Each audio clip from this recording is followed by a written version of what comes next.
It is the year 2040 and the world is so advanced people only work when they want to. At the National School for Advanced Medicine, Rado was working as a medical student alongside his childhood crush Alyssa. He reveals to her that he's been diagnosed with a life-threatening disease, and in order to cure it he will have to undergo a cold sleep which will essentially freeze him for 5 years. It is then Rado confesses his true feelings for Alyssa and asks her to wait for him, and just moments later he heads to the cold sleep facility along with his siblings, named Maharu and Ryu. In the facility, his doctor assures him that they will keep him nice and healthy during his cold sleep, and Rado is happy that he got the doctor he wanted. Alyssa comes to say goodbye and Rado gives her a necklace, saying that she can give it back when he wakes up. Soon after he's placed in the tank and his siblings come to bid him an emotional farewell. While the tank slowly fills up, Rado is trying to comprehend the fact that the next time he wakes up years will have passed and he's afraid of being left behind.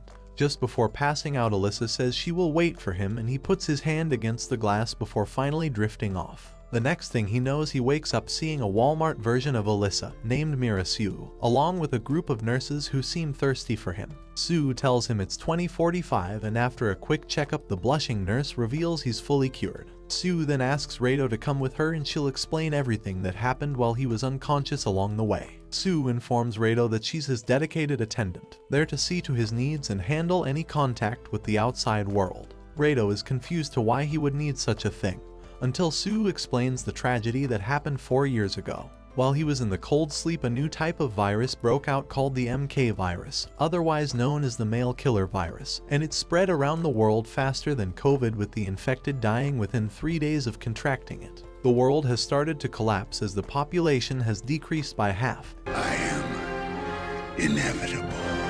And several technologies, including food production, have been lost as they're too hard to maintain. In disbelief, Rado jumps out of the car and is quickly surrounded by women who can't believe there's a male in front of them. Sue catches up to him and tries to explain the situation once again. 99.9% of males have been wiped out and only a few others remain in a cold sleep. And she reveals to him that he is number 2 of the 5 remaining males left in the entire world. All of a sudden, a woman throws herself at him while screaming, "Oh my god, it's a man." A guard takes care of her and the reality begins setting in. Sue explains that all the unsatisfied women around him would accept to mate if he wanted to, and pleads him to do so at some point for humanity. Later, Rado discovers via an old broadcast that the world is now ran by the International Union Governed by Women, otherwise known as UW. Sue tells him that those who are immune to the MK virus need to have as many children as possible or it's likely mankind will go extinct. Still in shock, he asks if artificial means of conception will work. However, Sue reveals that they have conducted all the possible ways. For some unknown reason, only the natural way of creating a new life works. Unable to process what the hell is going on, he is grateful to be reunited with his sister and sees his brother who is undergoing a cold sleep like he did. He also learns that Alyssa has been missing for a long time. Upset by all the revelations, Sue tries to develop plot with him, but Rado refuses because he can't stop simping for Alyssa. Upon witnessing Sue fail her mission, Naniko asks her if she wants to have number 1 seat instead, but Sue says that he smells like a RuneScape convention, so she could never do it with him. The following day, Rado is offered more plots to develop, but being the sworn simp he is, he continues to refuse them all. Sue stops trying to force things on Rado, but she makes him understand that he has a responsibility to do in the world. She then shows him all the certified women she can have sent to his room. But after realizing the gravity of the situation, Rado asks her to give him just 1 month to find someone, his childhood crush who he's been drooling over ever since he can remember. Even though he's been granted 1 month to find Alyssa, Sue will still send girls to his room every night anyway. If he's so sure about saving himself for Alyssa, their advances will surely fail. Meanwhile, number 1, whose name is Hino, is having the best time of his life. Before long, Naniko arrives for him to do his work, and to his surprise, he can even choose the actress he was literally just drooling over on TV. That said, Hino did not waste any time and got to saving humanity. Elsewhere, Rado, Maharu, and Sue are enjoying their meal. When Rado asks her why she's eating a lot, Sue tells him that it's because he starved her last night. She also informs him that there will be more people who will join them to secure his welfare. Soon after, Hino meets Rado for the first time and he tells Rado to just enjoy this new life to the fullest, thinking he must be stupid for not taking this miracle opportunity they've been blessed with. When Rado takes a shower to relax and take everything in, the girl Sue said she would send arrives and creeps up on Rado. She tries her very best to wear him down and she was almost successful, but being the stubborn little white knight he is, Rado couldn't accept with Alyssa still in mind. When Rado woke up he saw Akane passed out on the couch before noticing a little green-haired woman tucked underneath his blanket. She introduces herself as Sui and moments later, Rado along with his attendants proceed with today's schedule until a grizzly bear breaks into the facility. Luckily, Sui saves the day as she became possessed by Ronda Rousey and isekai'd the bear with a single leg kick. After that, Sue takes Rado to Alyssa's lab where he learns that she was researching to find a cure for the MK virus. Rado reminisced about his childhood moments with Alyssa, like when she vowed to become a great doctor to find a cure for her dog's illness. That said, Rado decided to help find the cure for the MK virus himself. Moments later, a worldwide live broadcast was made for Rado to declare his mission to find a cure for the MK virus while offering words of encouragement to the public. Elsewhere, a disguised Alyssa watches the live broadcast. On the other hand, Maharu tells her brother how reckless it was to do the live broadcast as attracting attention from the whole world brings danger. Not long after, Alyssa reveals that the MK virus was not natural but a man-made one, according to her findings. Later on, Rado reunites with Sue, who's enjoying her pie, and later apologizes to her for being stuck with a beta male loser like him. At that moment, Sue realizes how kind-hearted Rado is, despite being unreasonable with his seed. Meanwhile, the heads of the facility start saying shady things about number 2, as it turns out they didn't like his declaration speech of finding a cure. On the other hand, they praise how number 1 is doing a great job by developing many plots, but due to the buildup of frustration with number 2 and his attendant, they agree to awaken number 3 to make up for number 2's shortcomings. One of the leaders tells a young lady named Karen to prepare herself because her mission is about to begin, as number 3 will be awakened soon. Upon hearing this, Karen excitedly tells her the life of the luckiest boy on Earth is about to begin. Back in the year 2040, number 3 was just a typical nobody high schooler who was working as a Discord mod for free. However, just like any movie on Netflix, nerdy students like Shota are bullied in school. The girls were repulsed by him and he would be humiliated almost every single day, and as unfortunate as it seems, nobody dared to help him from his bullies. Despite being a sweaty Discord mod, Shota is great at the piano, which is why his music teacher has a very soft spot for him, or two. When he went to the hospital to get a checkup, he was fatefully diagnosed with the same disease as Rado and Hino, so he also underwent a cold sleep, resulting in him being number 3. When he attended school for the last time, none of his classmates cared that he had a life-threatening disease. After school, one of his bullies came out of the bushes with a girl and knocked him to the floor. The bully said, "I heard you were going to the hospital. Sorry, you'll die a virgin." They even spit on him, making him rage inside because he can't do anything back. At home, he curled up on his bed and wished for a better world, but to add more fuel to the fire. When it is time for him to undergo his cold sleep, none of his family came to bid him farewell. Just before losing consciousness, he says, "I hope the world can be a little kinder when I wake up." Back to the present, Shota is finally awakened and Karen gives him a warm welcome, introducing herself while simultaneously freaking him out. Karen informs Shota that his father is also safe, but he is currently in deep sleep. When Shota asks about his mom and sister in America, Karen tells him that the scope of information she can gather is limited to Japan only. Unlike Rado, Shota is more relaxed after finding out everything that happened while he was gone, probably because he was always a victim. You're a victim!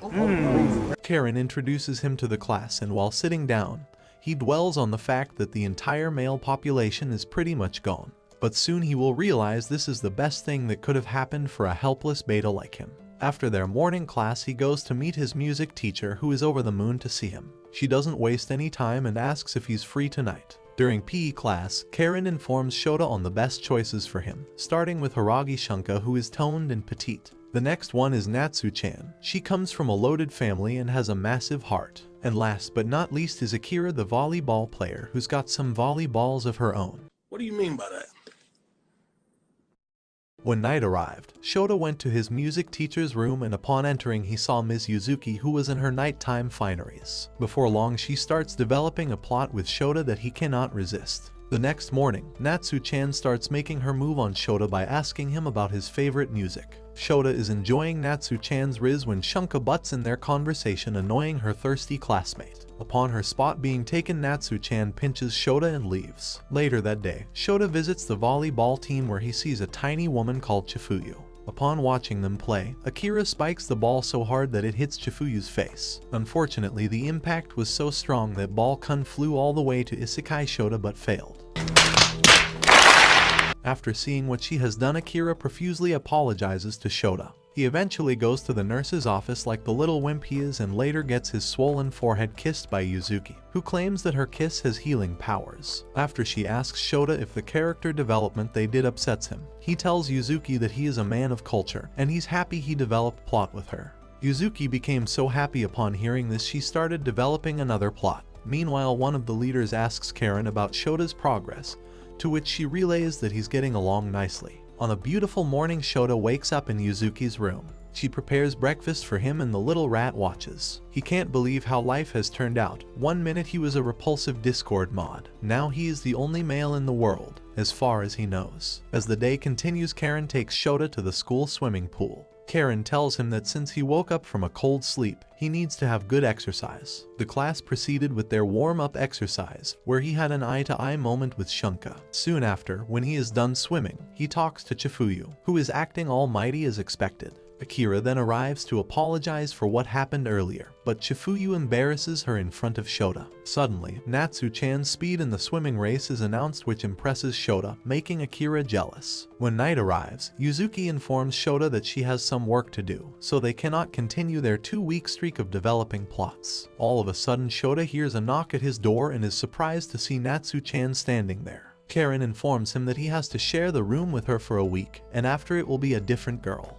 The next morning, Natsu-chan begins her advances by forgetting how to wear her own plot armor. Later at the school cafeteria, Natsu-chan didn't talk to Shota, which surprisingly bothered him a lot. Instead, Shunka took the opportunity to make a move. The following evening, Shota's music teacher can't make it again, so he has to stay with Natsu-chan for another night. It didn't take long for the two of them to share a bed, and Natsu explains how her future husband and father died to the MK virus. But even so, ever since she laid eyes on Shota, she knew she loved him. After hearing that, Shota can no longer resist her kindness and develops a plot with her. The next day, we see Reito is featured on the news regarding his mission, and as expected, women of all ages admire him. His fans even wait for him outside the facility. That said, Sue offers Reito more choices, but he immediately refuses and asks where his sister is. Sue then reveals that his sister often stays in the refugee area. Elsewhere, Shota wakes up with Natsu-chan and they drink water like completely normal people.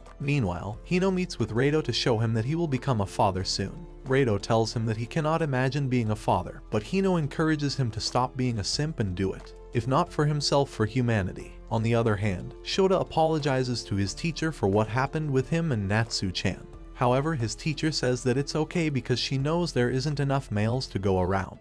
After school, Shota confronts Karen about the truth regarding the MK virus and his role in that school. It turns out that he is intelligent enough to figure out that everything happening in his school is just a show, and that they purposefully gathered girls they thought he'd like to continue humanity with, which Karen confirms to him. With the reality of the school being revealed to him, all his classmates remove their plot armor in front of him. Meanwhile, the leaders of the facility express their satisfaction with number 3's development. However, they are still upset with number 2 for not fulfilling his role. As Reito's research days at the facility continue, he meets a strange researcher called Maria and a very strict attendant named Katagiri. Moments later, Sue calls Reito because the leaders have an announcement to make. It turns out that Sue will be replaced by Maria and Katagiri. Katagiri tells Reito that it's his fault Sue was forced to leave. She explains that his refusal to develop plot with anyone made Sue fail her mission. She even revealed to him that while she permits him to try and find a cure for the MK virus, she will restrict his freedom if he does not fulfill his other responsibilities. Not long after, Katagiri approaches Sue and begins insulting Reito to her face. But Sue tells her that she is wrong about him because he's a man with dignity and he has a strong value for respecting women.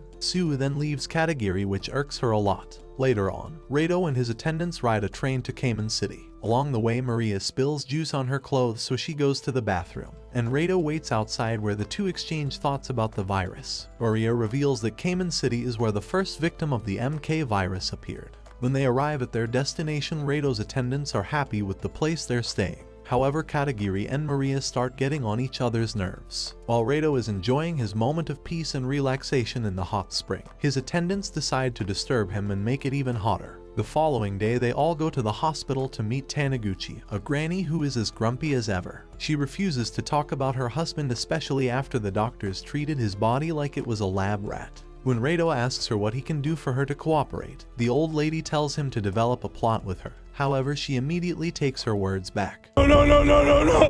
Wait.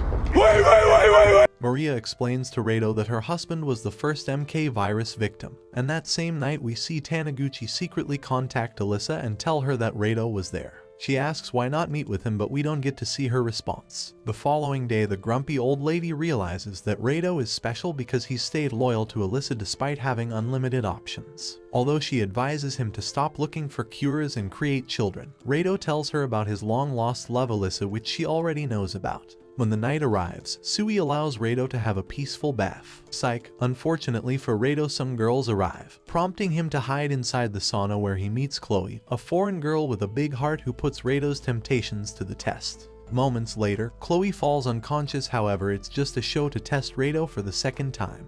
His attendants get the wrong impression and begin to think that he's started making moves of his own without letting them know. The next day, Taniguchi gets Rado to buy her favorite bread. After that, she requests some private time with Sue and asks her about Rado. After gaining the trust of the grumpy old lady, she decides to give Rado the information he wants. That night, Taniguchi talks to Alyssa and tells her to meet Rado before it's too late. She wants to be with Rado but is determined to find a cure. She explains that even if Rado falls in love with someone else, she will still love him the same way. Not long after, an unknown person poisons Taniguchi, causing her to go into a coma. Rado and his attendants are shocked and devastated to hear the news, but Taniguchi left something behind she wanted Rado to have if something were to ever happen to her. Without wasting any time, Rado and his attendants go to the hospital where Taniguchi's husband was brought to after he was infected, the place where the virus officially started. Rado, along with Sui and Maria, explored the creepy abandoned hospital. While the two are having a serious conversation, Sui interrupts them with her scream. Meanwhile, Hino continues to develop plots with more and more women he's drooled over in his life. Elsewhere, Katagiri is confronted by Akane because she suspects her of poisoning Taniguchi. While Rado and his attendants are on the train back to the facility, they come across the school where Maria's sister studies. Meanwhile, Hino takes a ride outside because he wants to get a girl from the refugee place, and none other than Maharu catches his eye. Rado's sister. Hino tells Naniko that he wants to develop some plots with her. At the train station restroom, Rado found a hidden document in Taniguchi's photo which contains a file on how to make the MK virus. He remembers how Alyssa said the virus was most likely man-made, and now with this information he can learn about the virus and make a cure. With all the facts gathered, Rado finds it hard to know who he can trust among his attendants. Later, Rado learns from Maria that the government gave her a tiny budget to research the MK virus with, and this is because they want her to focus more on food production. Their conversation is interrupted when Katagiri and Naniko arrive to inform Rado that Hino wants Maharu to be his mate. Maharu refuses, so they ask Rado to have a word with Hino personally. Hino refuses to give up and tells Rado to at least set them up on a date, to which he reluctantly agrees. Soon after, the leaders start talking about fights happening in the refugee area, and Katagiri suggested using number 2 for help. Not long after, Akane and Maria talk to Rado in the shower. They explain that this is the only way to avoid suspicions when talking about the MK virus. Akane knows he has some classified information about it, and warns Rado of the danger that his pursuit entails. Katagiri suddenly arrives, and they all act like they weren't doing anything but developing plots. Katagiri approaches Sue again to confess her love, but Sue tells her that she doesn't want a girlfriend making her leave. The next day, Akane manages to create a hidden base in the refugee area where Rado is tasked to distribute the food rations. When an assassin is about to isekai Rado, Katagiri's sister arrives to stop him. The next day, Hino is having a date with Maharu along with Rado in the facility. Despite Hino's effort to riz her up, Maharu is not interested at all. Back in the refugee area, Rado and Maria discreetly continue their deeper study of the MK virus when Akane arrives with her zombie mask to scare Sui. Maria then finds a piece of damning information about her colleagues and many other capable professionals with relevant knowledge and skills to find a cure. It turns out that all of them had gone missing at the same abandoned hospital where the first infected victim was taken. Back at the school dorm, Natsu-chan wants to make the most out of her last day with Shota but fails because he's not in the mood. When Shota thought of escaping, Karen was there to confront him. The following day, the high school girls decide to have a draw to determine who among them would develop a plot with Shota. The girl who won the quick draw, called Erica, is happy she won, but unfortunately her presence reminded Shota of his bullies 5 years ago, so he ended up hiding from her. Shunka follows him and they end up talking about how they were both bullied before all of this happened. And the two nerds develop a plot since they share a connection. Shota continued to reject Erica, who is jealous he chose Shunka, so he leaves them to argue in his room. When Shota starts missing his music teacher, he crosses paths with Akira, who comforts him. The next day, Shota sees Akira inside the gymnasium and she invites him to go in the stock room with her, where she starts working on Shota's character development. Little did they know that Natsu-chan was just outside. The next day, Karen wants him to kiss Erica, but he just fell to his knees, causing him to get bruises on his palm. He was then sent to the clinic to get checked, and after the nurse is all done, 3 of his classmates arrive to make him feel better. Karen meets with a transfer student called Hoshino and remarks how Shota is handling things like a king. We then see Shota have a moment with Chifuyu, who confessed her interest in him. However, when she makes her advances, he turns them down. Not long after, Karen informs Shota that his teacher has left the city, which upsets him greatly as he didn't even get to say goodbye. The next morning, Karen prompts him to develop more plots, making Shota unleash his true Discord mod personality. When the next day arrives, Karen calls the attention of everyone to introduce Hoshino as their new classmate, which is a shock to Shota. Hoshino was one of Shota's former classmates, and she was one of the people who didn't care and turned a blind eye to his bullying. Understandably, Shota holds a grudge toward her, so when Hoshino asks for his help, he realizes he can just toy with her. Not even her classmates treat Hoshino in a good way, refusing to acknowledge her as their classmate because of her age, which upsets her. Meanwhile, Karen lets Hoshino attend their class, which is questioned by Shota, but Karen explains that Hoshino is only doing it because she wants to be a part of the UW. Shota sees her desperation, so he plays along. The next day, Shota embarrasses Hoshino in front of all their classmates for how she treated him 5 years ago. Elsewhere, Rado wants to go back to the hospital to find an answer for their problem. Meanwhile, Karen asks about number 2 and the leader tells him that he still refuses to do his duty. They talk about the possibility of them knowing something that they don't. That said, Karen asks the leader if they are still safe where they are. The next few days and nights, Shota continues to enjoy his school life, making Karen very happy. On the other hand, Rado along with his attendants return to the hospital the next morning. Some new foreign people arrive in Japan and Chloe seems to be their spy and leader. Their arrival alerts the leaders because they don't have much information about them,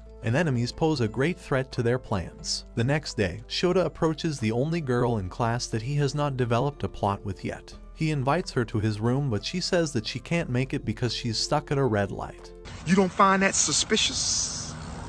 You don't find that suspicious? And this makes Karen become weary of her. When night arrives, one of the leaders asks Karen if everything is going well on her end, which she confirms it is. After, Shota's classmate who turned him down is called by Alyssa. She asks the girl if Shota accepted rejection and she says he did. The next night, Rado and his attendants explore the old abandoned hospital. Suddenly, Akane asks Rado about his feelings towards Sue, which makes her blush instantly. When Akane scares Sui with ghost fantasies, she accidentally destroys a thin wall. They decide to move forward and Rado notices that the vent is big enough to fit a person's body. Meanwhile, Sue observes from the facility's window, looking extremely sad for an unknown reason. Not long after, the foreign unit under Chloe's command arrive and the leaders greet them. Meanwhile, Maria and Rado enter the ventilation and make their way through when all of a sudden they see one of the leaders of the UW and her people below. But their weight was too much for the vent to handle, so it collapsed. Upon seeing them, one of the leaders gets mad and orders them to be sprayed with bullets. But to their surprise, she wasn't talking about them, as we see some enemies drop to the floor behind them. Chloe appears and introduces herself as the one in charge of the Department of Peacekeeping Operations of the UW World Headquarters. Chloe receives information about bombs being planted in the area, so they immediately evacuate the facility. Just when they've successfully escaped the area, the bombs start exploding one after another. The following morning, we see Shota playing some Discord mod fantasy games with his classmates. When night arrives, Karen has to handle the mad Hoshino when they hear an explosion. On the other hand, Chloe begins interrogating Rado as if he is the only male alive and draws her conclusion about what is happening. At the facility, the leaders have shown their true colors, and they even find out that one of them is a traitor, and an arrest is made for the manufacturing of the MK virus. With Chloe's information, many suspicious things began to unravel. She even informs Rado about Alyssa, who is currently with a group who opposes the UW's tyrannical rule. Upon hearing this, Rado begins wondering what truly happened to Alyssa. Elsewhere, Shota comes back to his room when all of a sudden a bomb explodes. Shota wakes up from a dream about his music teacher Yuzuki, and as expected, Karen is there to apologize for what happened. She further explains that the explosion was caused by a terrorist group that is against the UW.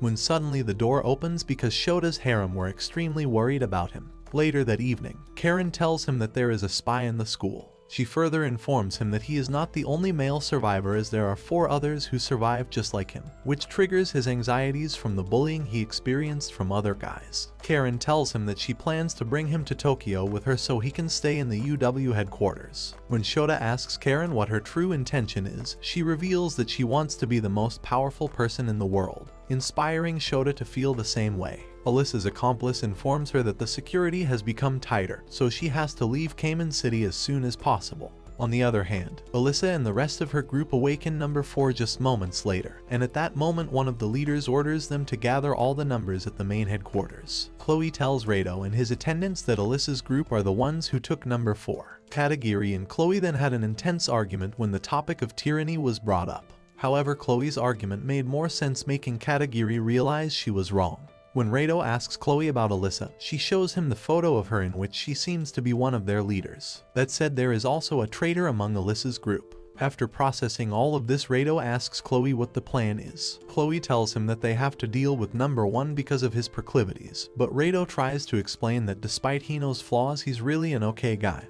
However, Chloe tells him that he need not to worry because he will be kept safe. Soon after, Chloe talks to their unknown leader to confirm that they have all the numbers except number 4. Chloe confirms that the plans they had for numbers 1 and 2 have been stopped, and moreover they know where number 3 is. Also, number 5 is still in a cold sleep hidden in a local facility. The unknown leader reminds Chloe to be very careful when dealing with the numbers. Chloe then starts acting suspicious, as it seems like they are planning something on their own. Meanwhile, Rado still wonders why Alyssa ended up becoming one of the supposedly bad guys. All of a sudden, Akane arrives wanting to talk to him in private, so they go inside the bathroom to talk. On the other hand, Chloe begins her plans with number 1, and she immediately removes all the girls that could possibly mate with him. Meanwhile, Akane explains to Rado that while she hates her mother, she is actually an honest and hardworking person, so she is sure that she is not the one who manufactured the MK virus. Moments later, Alyssa's group hack the broadcasting system. Alyssa then reveals all the lies behind UW as she shows number 4 to all the viewers worldwide, a man called Zen. Alyssa further reveals that the true intention of UW is to eradicate all men to create a new era of an all-women world. Rado immediately confronts Chloe on this information, but she manages to dodge the questions. After this, Chloe is contacted by the unknown leaders, who remind her again to be careful when dealing with Rado. After receiving some information from her mother, Akane suggests they leave Japan and reminds Rado to not trust Chloe. When they return to Rado's room, they meet a mature version of Shota along with his attendant Karen. It turns out that Shota was put into an aging machine to catch up with his actual age, and just like that, Shota changed dramatically. Shota and Karen join Rado to talk about the terror attack that happened recently. After that, Karen reunites Maria with her younger sister, Chifuyu. Not long after, Karen and Shota talk about Rado and Hino, and Karen informs him that Rado used to be a medical student, which explains his intelligence. Meanwhile, Rado calls Sue to talk about something in private, so they go inside the bathroom. With so many questionable things that happen, Rado convinces her to escape with him and find out the truth. When Sue asks him if he thinks she would not tell his plans to the UW, Rado says he trusts her without a doubt. However, Sue tells Rado that she cannot go and falls to her knees crying, revealing through her memory that she has been prepared at a young age solely for him. At that moment, Rado's resistance reached its limit and he was ready to develop a plot with Sue. However, Pope arrives and stops the plot from developing any further, and Rado along with Sue are placed under arrest. She reveals to Rado that he will be sent to America to keep him safe from danger, when all of a sudden Rado's attendants arrive to save him. Moments later, we see the headquarters have been alerted of what's happening. But Karen seems to have a plan of her own by making a deal with Chloe, in which she succeeded. Elsewhere, Rado is reunited with his sister Maharu, which they can't be happier about. Katagiri informs them of the escape plan and leads them to the ship that they will use to get away. Katagiri promises Rado that she will keep his brother safe while he's away. Before leaving, Rado thanks Sue and hugs her, telling her to stay safe, and promises he will come back for her. Moments later, Akane introduces Alyssa's accomplice to Rado, who reveals that they will meet Alyssa in Taiwan. Before long, Rado considers the possibility of Sue not being able to betray UW. Maharu then gives Rado a tablet that Hino uses to contact him. When Naniko asks if Hino wants to leave with Rado, he tells her that he can't abandon his children like the amazing father he is. Moments later, we see Shota taking an interest in a girl called Reina. Chloe, on the other hand, arrests Katagiri along with Sue for betraying the UW. Soon after, we see Karen giving Shota more options, and Reina is included. Elsewhere, Rado finally arrives in Taiwan, and by dark, he is finally reunited with the love of his life, Alyssa, and together they vow to save the world. This brings the anime to an end. Don't forget to like and subscribe if you enjoyed, and turn on post notifications so you never miss out on any more of my videos. Until next time, take care.